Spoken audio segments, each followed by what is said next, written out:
เอากะบ่ฮับถุงผ้าดีกว่าเฮ้ย บ่แม่นครับบ่ฮับถุงพลาสติกดีกว่า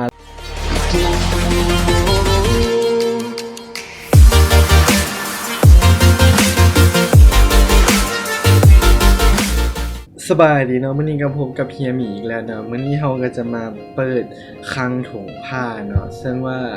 มันเป็นของสะสมอีกอันหนึงที่ว่าตัวเองสะสมแต่ที่จริงหั้นก็บ่ได้บังเอิญว่าจะสะสมดอกก็ย้อนว่าเราได้มีโอกาสได้ไปงานนั้นงานนี้เนาะก็เลยแบบแต่ละงานน่ะมันก็จะมีถุงผ้าแจกตามมาสินะแล้วก็มันก็เป็นความแบบสะสมแบบบังเอิญแล้วถุงผ้านี้มันดีจังไดเนาะแน่นอนว่าทุกมื้อนี้นะทุกคนก็ใส่ใจสิ่งแวดล้อมหลายขึ้นเนาะแล้วก็ไปใส่นะสมมุติว่าถ้าเราบ่ได้เราซื้อสมมุติเราไปห้างสะดวกซื้อซะเราซื้อขนมหรือว่าอันนี้เครื่องนึ่งแบบอย่างหนึ่งสองอย่างเนี่ยที่ว่าเราสามารถถือได้นะเราก็บ่ควรรับทุกอย่างนะเพราะว่ามันก็จะเป็นให้แบบสิ้นเปลืองทรัพยากรแล้วก็เฮ็ดให้โลกร้อนนั่นแหละ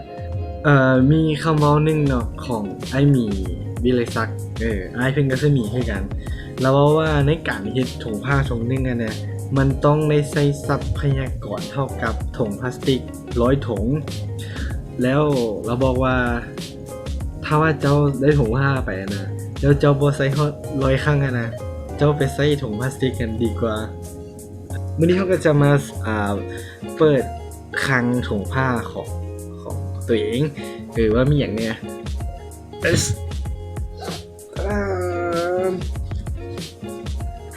เขาก็จะมาจะสิว่ารีวิวได้บ่วะก็จะมาแชร์ประสบการณ์ว่าแต่ละถุงอะได้มาจากไสแหน่ล่ะโอเคอันนี้เนาะเป็นถุงของงาน Dev Fest ของทาง GDG เวียงจันทน์เองอันนี้เป็น Dev Fest 2018อันนี้ก็จกสลากได้มา อันนี้ก็เข้าใจกับท่านประธานอันนี้แห่นเป็นของอันนี้มันบ่เชิงว่าเป็นถุงผ้าแต่แบบบ่แน่ใจว่าวัสดุมันเลยอันนี้ก็ได้ตอนไปสิงคโปร์Asia Business Trade Association โอเคตัวนี้เป็นถุงข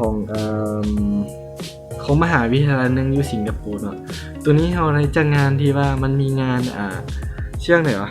คล้ายๆคืองานพบปะแห่งงานน่ะหรือว่าแล้วเราไปตั้งก็จะไปตั้งบูธเกี่ยวกับไผสนใจไปเรียนอยู่สิงคโปร์สินะก็เลยว่าได้ไปสอบถามแล้วก็ไปขอถุงผ้ากับเจ้าว่า โอ้ตัวนี้เป็นถุงของ YSS เนาะ Sugar Relevansis ว่าอันนี้แน่นอนแล้วเนาะค่อยเป็นอัลลัมไนของ YSS ก็คือไปเฮ็ดมิชชั่นอยู่มาเลเซียก็เลยได้ถุงตัวนี้มาตัวนี้ได้อยู่สิงคโปร์เนาะมันเป็นงานคือเป็นงานที่สิงคโปร์งานชื่อว่า Innofest Unbound ก็จัดวันที่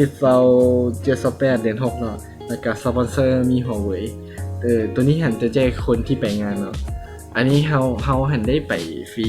แต่ว่าคันซื้อบัตรกับแพงอยู่อันนี้ก็ได้จากสิงคโปร์น่าจะได้2อันมันเป็นของมันบริษัทสตาร์ทอัพนึงนะชื่อว่าLARK บริษัท Lux นะมันคล้ายๆคือสโลแกนมันเนาะ always run always adjust มันเป็นสตาร์ทอัพที่แบบเป็นโปรแกรมนึงคล้ายๆคือเป็นการประสานงานอย่างคล้ายๆคือพวก Slack พวกนี้อะไรคิดว่าแล้วตัวนี้Lao ICT Expo อันนี้Lao ICT Expo ก็ได้ตอนที่ว่าตัวเองไปแข่งอยู่งานLao ICT Award ก็เลยว่าได้ของติดไม้ติดมือมาเป็นถุงผ้าแล้วตัวนี้หาก็ได้มันมากเลยเนาะอันนี้จะเป็นของสัมมนาคุณเนาะเธอว่าไปเปิดบูธอยู่หั่นที่จริงซื้อหั่น 3-4,000 อันนี้เป็นธงของLao Career Festival 2019ทั้งหมดมีจังได๋ล่ะบ่ได้นับ ก็แนะนำเนาะถ้าว่าไผมีถุงผ้านะก็ให้แนะนำว่าเอาถุงผ้าหั่น ติดถุงไปนำสมมุติว่าไปโรงเรียนบ่หรือว่าติดรถติดกระเป๋าสินะเวลาเราเข้าห้านมินิมาร์ทหรือว่าอีหยังต่างๆที่เราซื้อเครื่องบ่ได้หลายหรือว่าอาจจะซื้อเครื่องหลายนะเราก็บ่หาถุงผ้าดีกว่าเฮ้ย บ่แม่นครับบ่หาถุงพลาสติกดีกว่าแล้วเราก็ใส่ถุงผ้าเอาถุงผ้าตึงไปนำสินะก็สบายชีวิตเอาไปแล้วก็มาแล้วก็ยั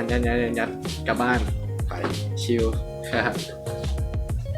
มื้อนี้เนาะแบบมาเปิดคลังถุงผ้าสินะมันก็ต้องบ่มีหยังที่ธรรมดาบ่ก็